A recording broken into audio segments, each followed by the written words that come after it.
This is CGTN, China Global Television Network.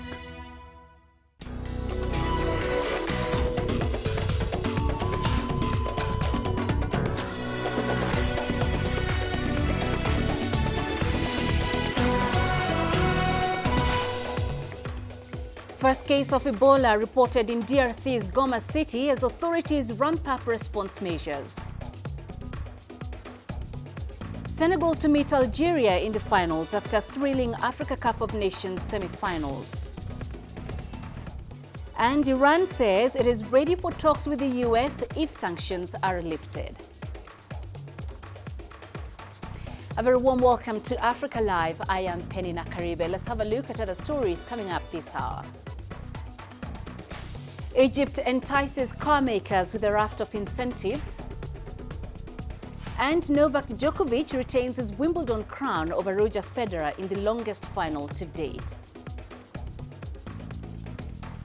We begin in the Democratic Republic of Congo, where there is growing concern over the spread of Ebola after a patient in the eastern city of Goma tested positive for the virus. The patient, a priest, became infected during a visit to the town of Butembo, where he interacted with Ebola patients. He has since been isolated, but officials fear the virus could spread quicker in the densely populated area close to the Rwandan border. So far, the virus has killed more than 1,600 people, infecting nearly 2,500 others in the DR Congo for the past 1 year. A one-day conference aimed at enhancing the response to the Ebola outbreak in the Democratic Republic of Congo is due in Geneva. Let's now speak to CGTN's Chris Ochamringa live for us in Kinshasa. For more on this, Chris, what has the response been like over this case of Ebola in Goma?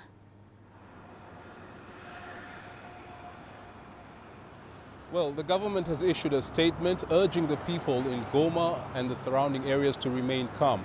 They said they immediately isolated the pastor who was from Butembo. He had been laying hands on Christians there. Some of them were sick, and that's how he contracted the disease. He has been transferred to an Ebola treatment center, and all the contacts, the people he came into contact with, have been identified, and they are going to be vaccinated to stop the disease from spreading. So the government is just telling people that, look, there's no need for alarm. We got this situation under control and will manage it. Chris, Ebola seems to have been restricted to North Kivu and Ituri provinces for the last 1 year. Why is this new single case in Goma a big concern?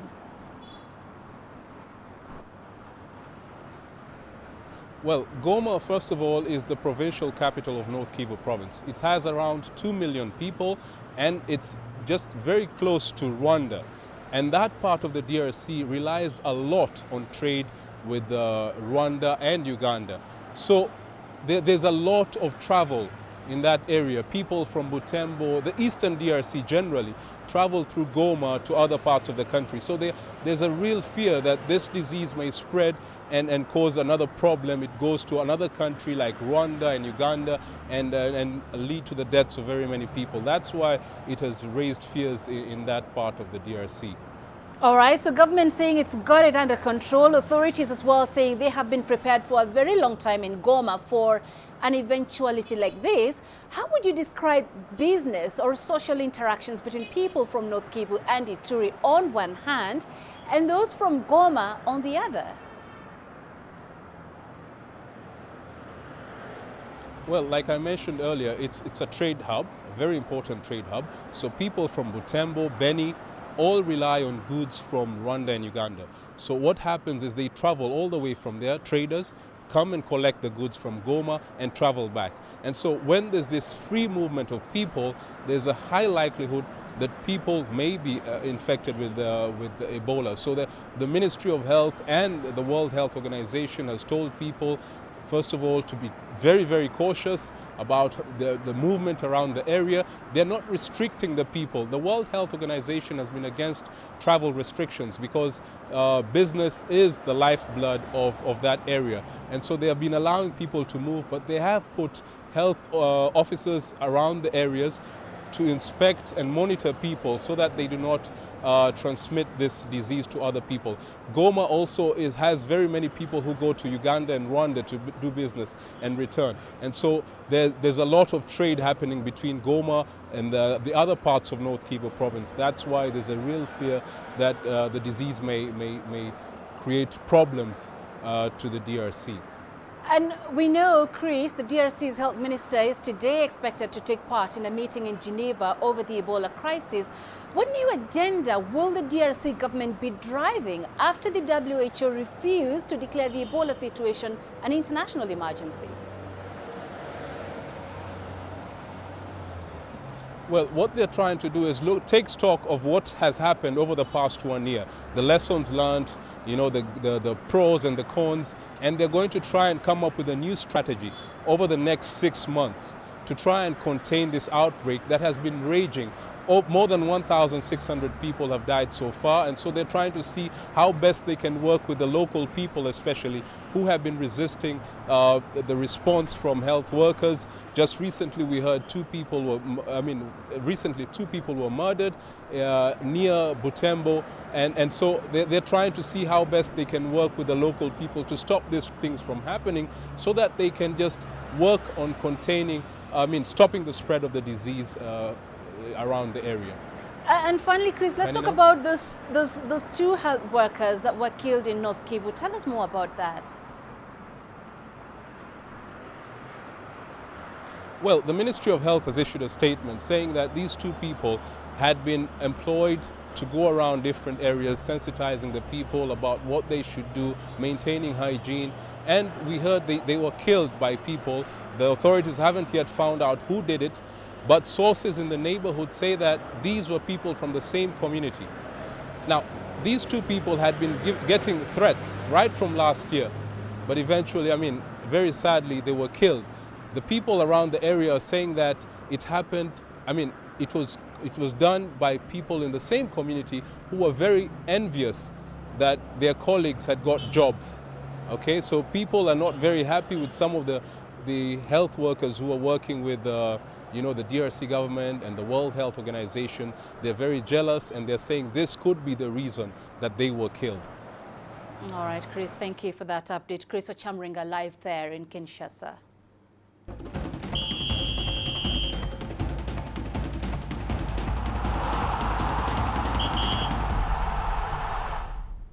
The biggest event of the continent so far, AFCON, Senegal's national football team is one match away from its first Africa Cup of Nations trophy. The Lions of Teranga crushed Tunisian hopes in the competition after a 1-0 victory in extra time of their semi-final encounter in Cairo on Sunday night. CGTN's Adel Mahri watched this epic semi-final and now reports. Senegalese fans enter with their musical instrument ready to cheer for their national team. Little did they know that it would be a lengthy game. Statistically, it was a match between two equals. Even in penalty kicks, each team got one, however, none of them scored. I felt like I could die when they missed the penalty kick. My heart almost stopped. The match was decided in extra time, after both teams played a barren draw. But a Dylan Braun own goal in the extra time gave Senegal their first AFCON final in 17 years. I'm very happy that we've advanced to the final. We've been waiting for this since 2002. We've always wanted to reach the AFCON's top match, but we never managed to. Senegalese fans celebrated late into the night in the Egyptian streets, happy with their team's impressive fourth consecutive victory in the tournament, their best ever. 120 minutes of non-stop cheering for their team. Senegalese fans definitely deserve to leave the stadium joyful. The Lions of Teranga have taken them to the final and is raising hopes to lift the trophy. We are not far, so now it's the last game. It will be a tough game. We will rest well and we will try to win it. Sunday's semi-final defeat was Tunisia's first in the 2019 Africa Cup of Nations. We were not fortunate today. We've played well, we were focused. The score just didn't follow us. It's a great disappointment. We have a good team. It's the youngest in the Africa Cup. We still have another match. Hopefully we can still do something. The match for third place will be played on Wednesday. The Eagles of Carthage's last chance to win something from this AFCON against the Nigerian Super Eagles. Adel Mahroui, CGTN, Cairo. Meanwhile, Senegal will meet two-time finalists Algeria in Friday's Africa Cup of Nations final after the Desert Foxes beat Nigeria courtesy of a stunning last-gasp free kick from Riyad Mahrez. The North Africans were deserved victors, and started off the brighter of the two sides, led primarily by striker Baghdad Bouneja. Algeria capitalized on their momentum to go ahead before halftime when William Troost-Ekong netted an own goal from close range. Nigeria restored parity in the 70th minute through Odion Ighalo when the video assistant referee ruled that Issa Mandi had handled in the box for a penalty. The game seemed to be headed for extra time when Manchester City forward Mahrez whipped in a free kick with virtually the last kick of the game to put Algeria within touching distance of their second AFCON title since 1990. All right, CGTN Sadiq Shaban now joins us live from Cairo for more on this. Sadiq, how significant is the final berth for Algeria and Senegal?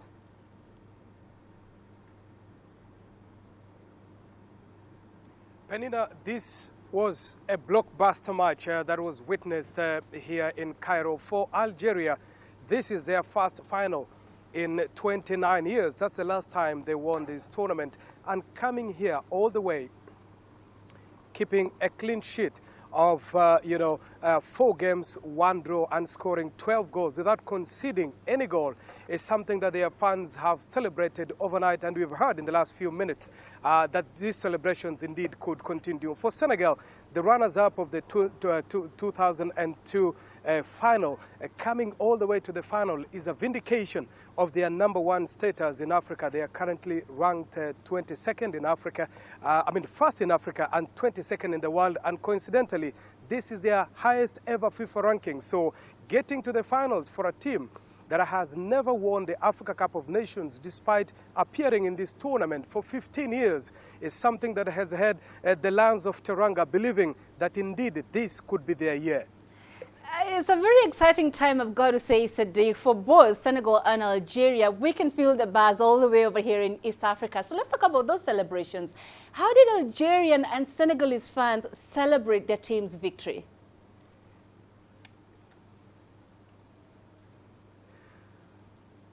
Peninah, I'll tell you, the streets of Cairo were wild with celebrations and party that went way, way into the wee hours of the morning. Hundreds of Algerian fans taking over the streets of Cairo, celebrating, singing, dancing, making merry, and celebrating what they were calling a generational success. For many of these players, they had not even been born when Algeria last won this cup. And they are saying they are, in fact, ordering for more reinforcements. We've heard in the last few minutes that more Algerians are now expected to fly here for the finals on Friday from Algiers, and they are rallying everybody to come up. They were the loudest the fans in this final late in the evening yesterday.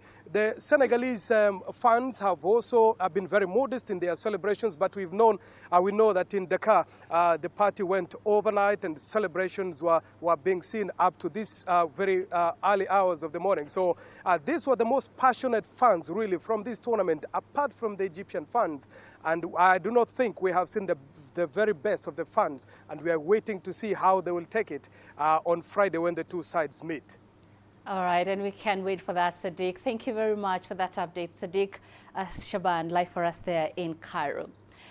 Now, to Iran now. President Hassan Rouhani says his country is ready to talk with the United States, provided that Washington lifts sanctions against Tehran.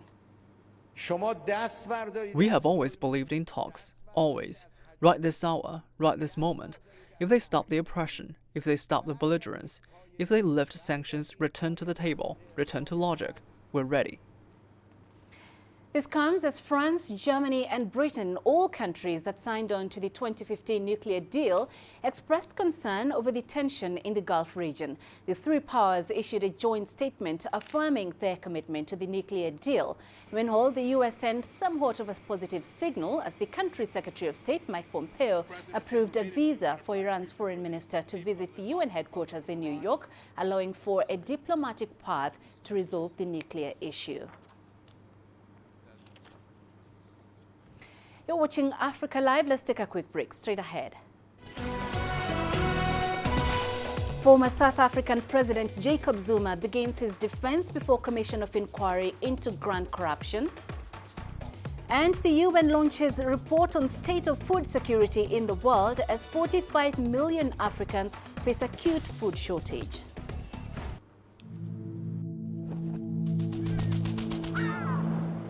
How will your world change today? What happens here? What happens there? Or what you make happen for yourself? If it matters to you, it matters to us too. Your stories are the stories that need to be told. Africa Live. Find your voice.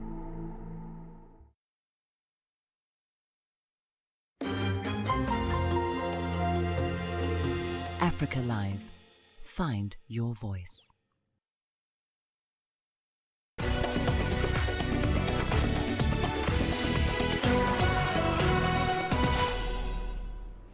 In South Africa, former President Jacob Zuma is being questioned at a public inquiry into statecraft. Zuma is being asked to respond to allegations that he allowed his close associates, including the Gupta family, to effectively loot state-owned entities and influence senior government appointments during his 9 years in power. Zuma has consistently denied wrongdoing, saying the allegations against him are politically motivated. The former statesman is expected to give evidence from Monday to Friday before the Commission of Inquiry into allegations of state capture, also known as the Zondo Commission. His testimony will be broadcast live on South African television to millions of viewers. CGTN's Angelo Kupla is following these developments live for us in Johannesburg. He now joins us for more on this. Angelo, bring us up to date on the scheduled appearance of the former president before the Zondo Commission. Well, look, he started off by hearing legal opinion from Zuma's lawyers who were saying that they were invited, but they didn't have questions. They were concerned that there was a kind of a scapegoating that was going to be happening against Zuma, that the commission was set up to target Zuma specifically. Zondo read a statement as well.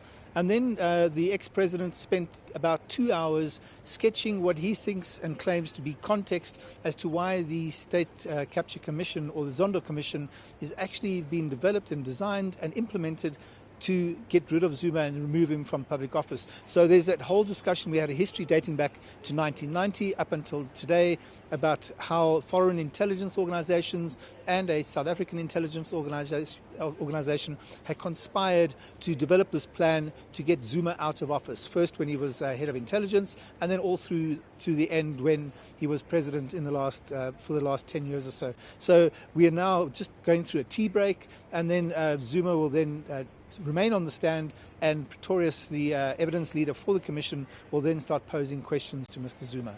Peninah? Angelo, the inquiry is about allegations of state capture in South Africa. If you could explain to us, what exactly is this about? Well, I mean, this is also a bone of contention.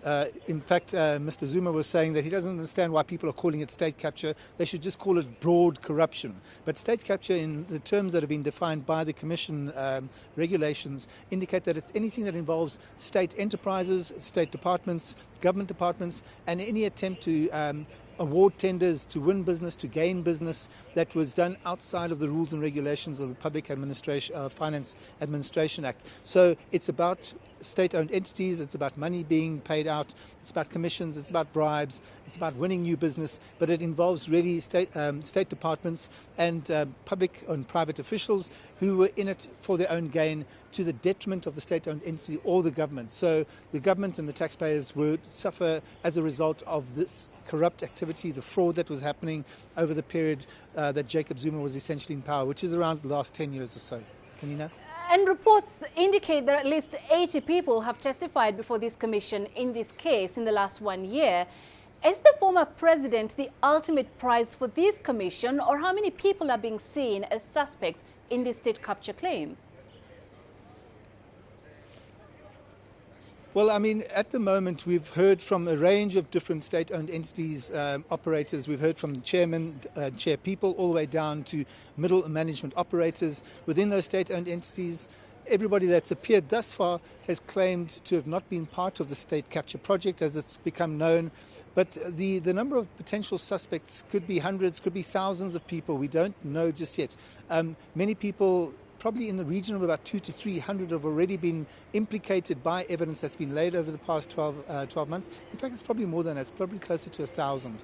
And those people all have an opportunity to step forward, come to the Commission and defend their actions or defend themselves against the implications that have been made by people who have led evidence so far. So this number could be in the hundreds, could be in the thousands. We haven't got a clear idea in terms of how many people were involved at this stage, Peninah.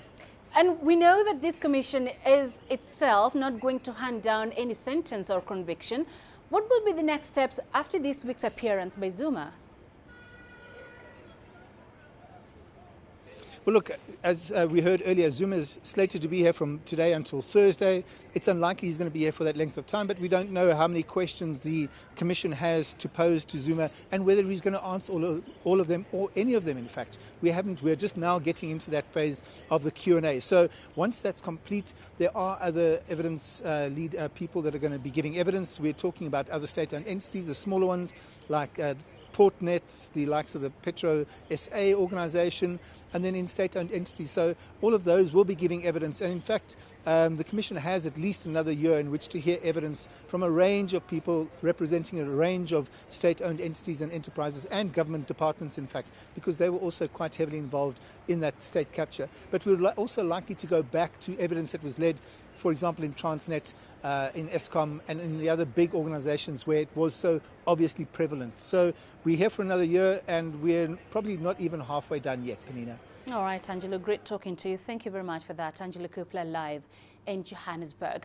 Now, Italy is set to present a new proposal to European Union partners to help curb migration during a Foreign Affairs Council meeting in Brussels. Italy has repeatedly criticized the EU for failing to find a way to control the flow of migrants flooding Italy from North Africa. More than half of all migrants entering Europe in the past 3 years have arrived in Italy. Under the Italian proposals, the EU would decide migrants' asylum claims in North Africa. It would also organize flights to Europe for the refugees eligible for asylum. Meanwhile, the UN insists all detention centers for refugees in Libya should be closed, saying the facilities are not fit to house migrants. Let's get more on this from CGTN's correspondent Holly Hudson, live in Brussels. Holly, this has been a hot political issue for European countries. What should we expect from discussions on migrants? Yes, this is a very thorny issue for the EU. They've been trying to find a permanent solution and resolve for some time now, but it's proved very difficult, not least because of the very different opinions of member states. We've heard just this weekend many different proposals, ideas from the likes of Germany and Italy. German Foreign Minister Heiko Maas calling for what he describes as a coalition of the willing, those countries willing to accept refugees, to come together themselves and agree a quota system without waiting for approval from the EU. So sort of suggestions there that he's frustrated at the lack of response so far. He was criticised by his Austrian counterpart, who said that he was giving false hope to migrants and we should be trying to prevent the passage of migrants across the Mediterranean, the dangerous passage as he calls it. And that is a view shared, of course, by Italy. It's their day today. They're going to try and push for a plan, a restructuring of the EU's response to migrants, feeling that they and Malta are bearing the brunt of this, as they say. They are essentially taking the full responsibility, and they shouldn't be left to do that. They accuse the EU of being left alone to deal with this situation. So as you said there, their plan that they will put forward will essentially make sure that asylum applications are done by the EU outside of the bloc. Any that are granted are then flown by the EU to redistribute amongst different countries. But because of that, likely to be a lot of disagreement today. But Heiko Maas saying that he's very keen to find a solution. So hopefully they will resolve.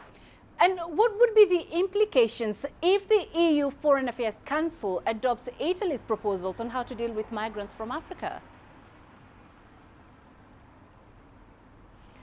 Potentially huge. Italy's taken a very hardline stance against migrants since Matteo Salvini was elected the leader of the right-wing populist party, deputy prime minister and interior minister. He's pledged to invest heavily in the resistance of migrants allowed into Italy, closing camps. He's also suggested that they would, the bloc, send out ships to stop migrants from docking in Italy. They've put a block on boats arriving from the Mediterranean. So it would be quite a shock for the EU to align in some ways with a country that is adopting such a hardline stance towards migrants. And how did the rest of Europe react to Italy's closure of the migrant center in Sicily, which was termed the largest in Europe? And where were the migrants taken? Yes, the Mineo Centre at its peak had around 4,000 migrants inside, and last week we saw Matteo Salvini live streaming a tour of the centre without anybody left there. Now, it's expected that most of those migrants have actually just been left homeless out on the road, according to many in Italy that protested against the closure of this camp. Others as well have been closed in Rome and across Italy, so huge condemnation among the EU with regards to the closure of those centres. And Italy's policy in relation to migrants really has strained relations with its EU neighbours, in particular Germany and France, who've accused Italy of acting hysterically and not fulfilling its duties. And all the while, Italy, though, saying that they are bearing the brunt. They've had over 3,000 migrants arrive since the beginning of this year. So, as I say, likely to be a lot of disagreement today in order to try and find this solution. But there is a real pressing need for a resolve. Just this year, 682 migrants have drowned in the Mediterranean. So while all this talk is ongoing, still very much the rescue ongoing. All right, Holly Hudson in Brussels, thank you. Today, the UN is expected to launch its World Hunger Report, titled the 2019 State of Food Security and Nutrition in the World Report. The report provides the latest estimates of the number and proportion of hungry people globally. Here in Africa, an estimated 45 million people in 14 countries will face severe food shortages this year, mainly due to below average rainfall. CGTN's Robert Nagila has more. As the United Nations prepares to release its report on the state of food security globally, Africa is bound to feature prominently. This is mainly due to El Nino, a weather phenomenon which has disrupted weather patterns across the continent, resulting in below-average rainfall. According to the New Humanitarian that focuses on humanitarian events, 45 million people in 14 countries will struggle to find food in 2019. They include Angola, Zimbabwe, Ethiopia, Kenya, Zambia, Uganda, Somalia, Mozambique, Sudan, South Sudan, Namibia, Malawi, Lesotho, and Madagascar. The highest number of those in need in proportion to the population is in South Sudan, where an estimated 7 million people, that is 60% of the population, face severe food shortages.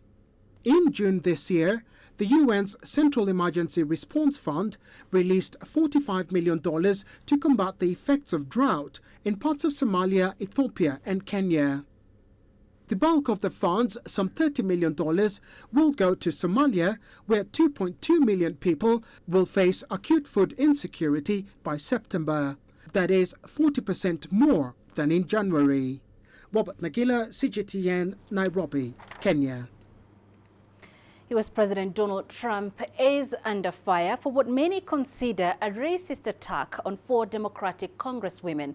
Trump tweeted on Sunday the women should, quote, go back to where they came from, and that they originally came from countries whose governments are a complete and total catastrophe.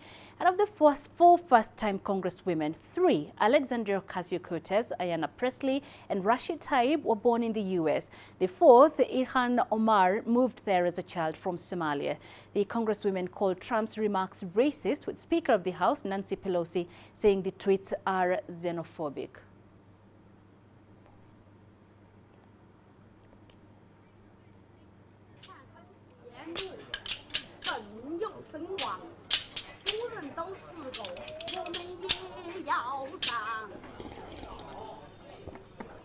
Noah.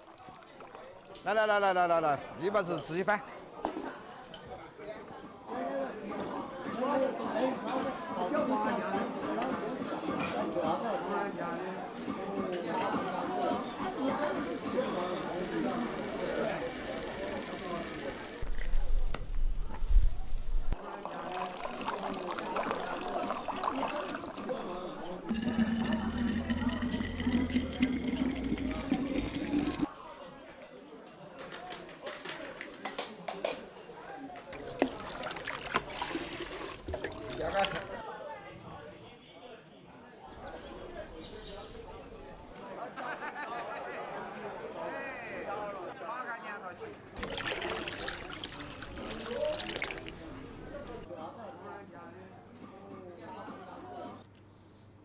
Coming up in business news,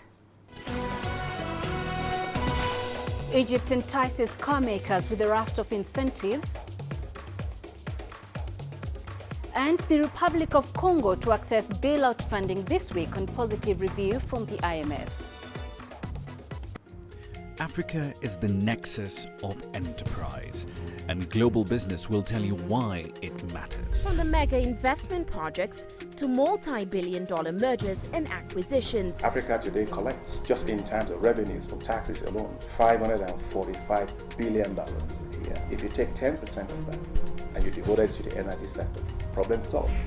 All this on Global Business, weekdays at this time on CGTN.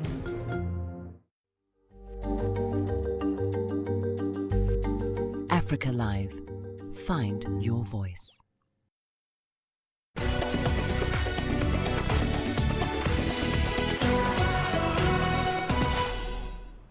Egypt is reviving its automotive industry as it seeks to introduce new sources of national income and foreign currency. The North African state has rolled out a raft of incentives to attract car makers. CGTN's Yasser Hakim reports.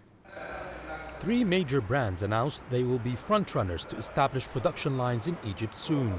Not only German car makers, but also Chinese companies such as Brilliance are aiming to benefit from a new set of incentives from the government. Chinese cars have been strong performers in Egypt. It had 5% of the market share before, but now it reaches 15 to 20% of the market share. There are 2 Chinese companies already assembling locally. Now it will be 3. Imported Chinese cars pay about 45% tariffs, but locally produced only pay 4 to 6%. So there's a huge difference. And after the 0 tariffs on European cars are implemented, the non-European cars will have to compete by producing locally. The Egyptian car market has been suffering a major slowdown since the devaluation of the Egyptian pounds 3 years ago, and the government is trying to give it a major boost. The state is providing facilities like easier licenses for manufacturing, cheaper and quicker land allocation, less paperwork, less cost and cancelling tariffs on imported raw material. Tax incentives as well are expected. The car makers are not just targeting the local market. Average sales in the market here are only 200,000 vehicles per year. All vehicle types, not just cars, which is a very small market for producers. Manufacturers will be exporting to the Middle East and Africa from Egypt, making use of Egypt's free trade agreements with Arab and African countries to export to these markets with zero tariffs. The incentives provided by the government for the foreign auto companies will also benefit the Egyptian economy. It will create local feeder industries, more job opportunities, and an inflow of foreign currency. Yes, Hakim for CGTN, Cairo. The Republic of Congo hopes to unlock around $2 billion in funding from the African Development Bank this week, following approval of a separate bailout request to the International Monetary Fund. The IMF's executive board recently approved a 3-year extended credit facility program worth nearly $449 million for the ailing country. The African Bank had pledged to follow suit. By 2017, following the oil crash, Congo's debt levels had ballooned to 118% of the GDP. To qualify for a bailout, the IMF required that Congo ensure the long-term sustainability of its debt. The Central African country reached the agreement in order to restructure a portion of its debt to China in April. The bailout is seen by many as a test case amid expectations that a number of African nations with large debts will seek relief from the fund. India's space agency called off the launch of its second lunar mission, Chandrayaan-2, less than an hour before the scheduled takeoff earlier on Monday. Public relations officer at the Indian Space Research Organization, Guru Prasad, told reporters there are technical snag in the launch vehicle system prompted the postponement. The mission, dubbed by the ISRO chairman as the most complex mission it has ever undertaken, was scheduled to launch at 2:51 a.m. local time from Sriharikota Space Station on India's eastern coast. Prasad told reporters a revised launch date would be announced later. India hopes the $150 million mission will be the first to land on the moon's south pole and will focus on the lunar surface, searching for water and minerals and measuring moonquakes. A technical snag was observed in launch vehicle system at T-2. As a measure of abundant precaution, Chandrayaan-2 launch has been called off for today. Revised launch date will be announced later. Britain has launched the world's first ever training program to recruit tomorrow's trade negotiators. The 2-year International Trade Development Scheme is open to applicants from all backgrounds and levels of qualifications. Its intent is to develop UK's talent pool of trade policy and promotion experts as the country prepares to leave the European Union. According to the UK's Trade Minister, the new recruits would learn the practical skills of international trade talks and would be paid about $37,600. Britain cannot formally sign trade deals with other countries until it has left the European Union. However, it has been working to replicate agreements to lay the groundwork for new deals. If you want to sell Britain properly, you have to know what Britain has to sell, but you have to also understand the markets that we're selling into. And that's why we think it's so important to give youngsters the opportunity to be part of our teams in one of our overseas posts. We've got plenty of trade negotiating talent, but what we need to have is greater diversity and greater choice, and for people to enter it at a younger age.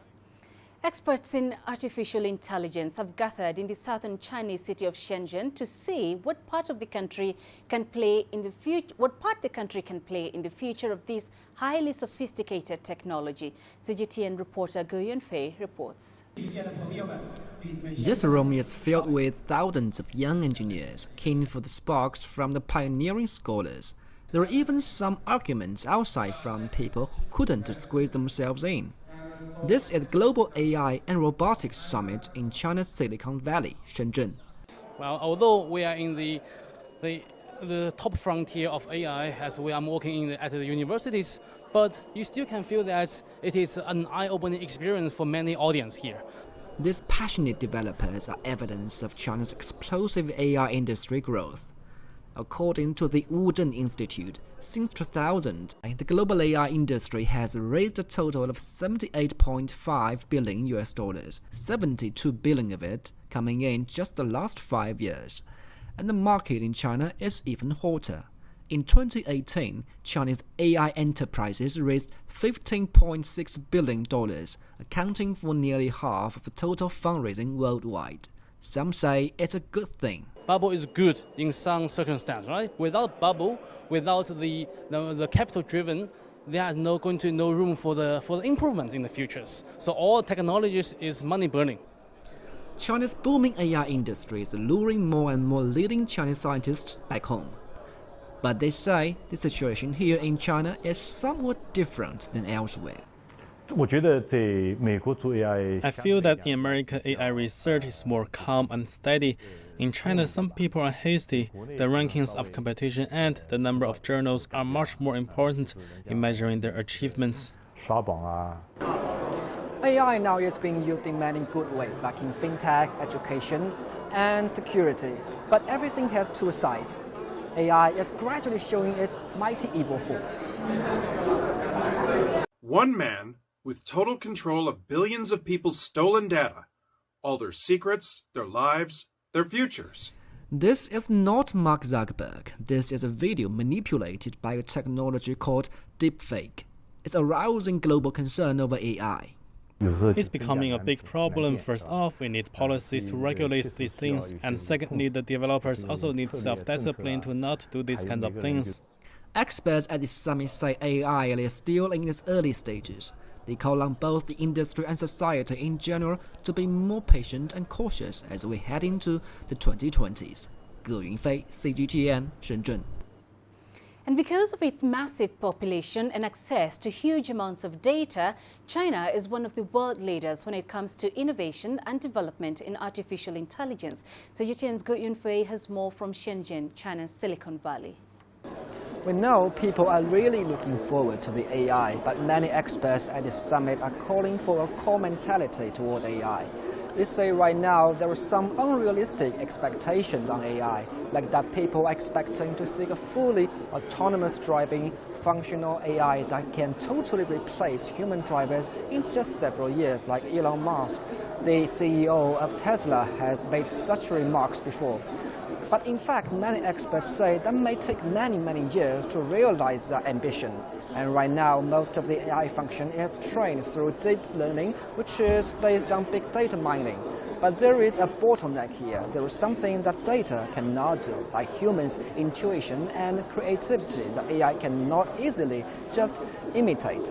It requires another methodology to simulate humans' nervous system and thinking and how we think. And also users' data can be easily abused. The problems of privacy is always a central issue in developing AI. Now, with more and more strict privacy protection regulations, like in Europe, AI developers have to deal with the data in a more cautious manner, given the situation that there are already some AI technology which can be used to manipulate videos, voices, and human faces for evil purposes. These are the alarming signs that AI is not always good as we imagined. Back to you. You're watching Africa Live. Coming up after the break. The Turbine Art Fair kicks off its 7th edition in Johannesburg in a unique South African art collaboration. Join us in global business and see Africa through our eyes. The greatest journeys, the greatest sights, the greatest adventures. Here in Peninah, this weir allows the locals to walk on water. We're far more than just TV news. We're your passport to the wonders of Africa. To bring you stories of struggle, survival and hope.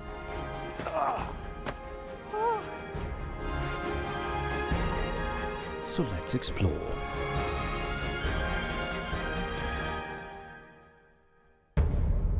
CGTN. See the difference.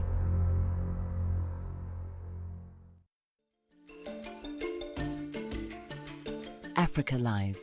Find your voice.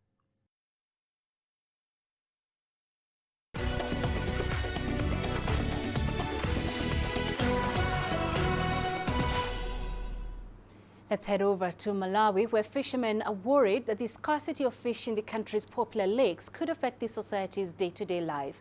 CGTN's Noel Makugu with the details. On the shores of Lake Malawi, a crowd eagerly awaits the arrival of a white and yellow cedar boat carrying its hull. The crew of 6 deliver a single net containing different types of fish from the boat. This boat is just one out of 72 vessels that land their catch every day on the beach at Senga Bay.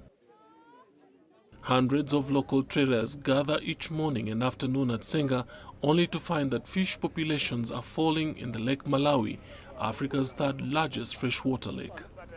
Bordering 3 countries, Malawi, Tanzania and Mozambique, Lake Malawi stretches across more than 29,000 square kilometers with over 1,000 species of fish. And the people living here depend on the lake for food and their livelihood. It was easy to catch fish in the past, but these days people find it difficult. They can go fishing in the evening and return in the morning with only 2 tins of fish. Fish is now scarce. Recently, the World Bank ranked Malawi among the top 10 at-risk countries in Africa to climate change, with cyclones and floods among the major threats. According to the USAID, the seasons of rainfall in the aid-dependent country are likely to be shorter. But each rainfall will be more intense, leading to droughts and floods. These days, the rain pattern has changed. Rain causes different forms of damage, yet in the past we had good rains. This is an indication of climate change. We can see that the water level in the lake is receding. In the past, all this area was underwater, but now the land area has extended.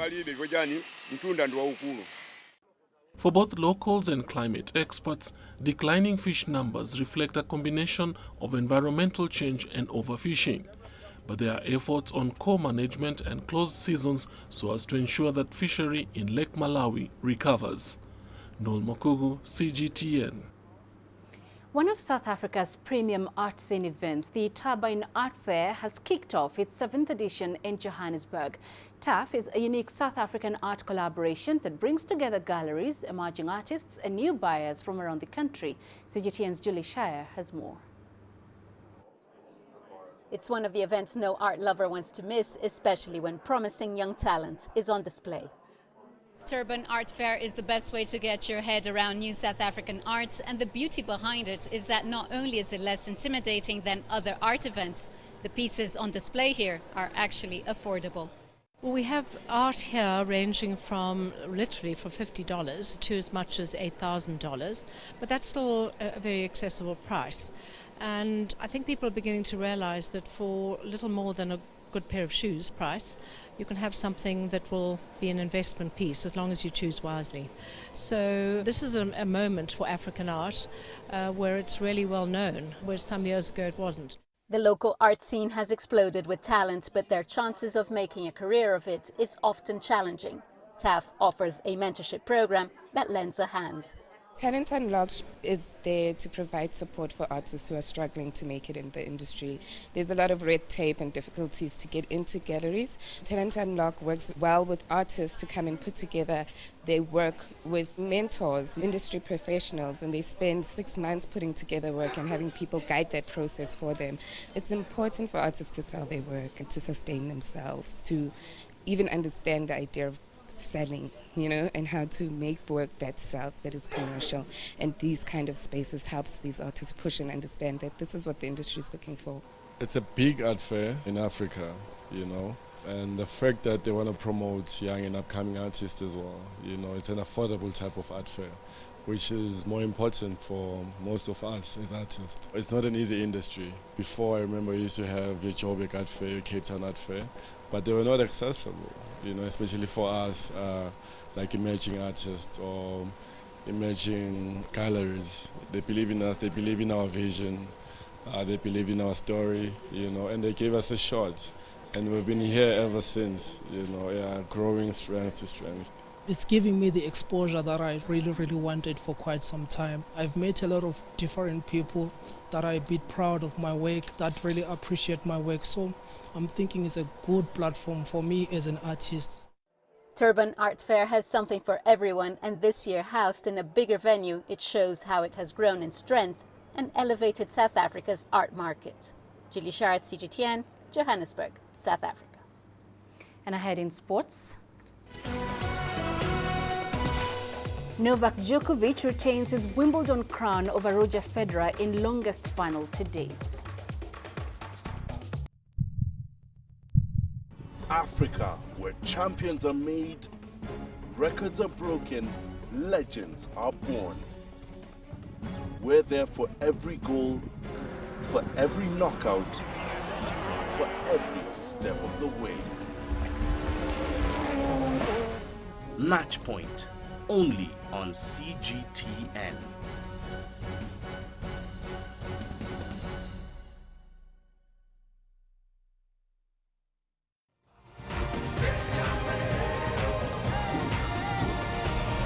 Africa Live. Find your voice.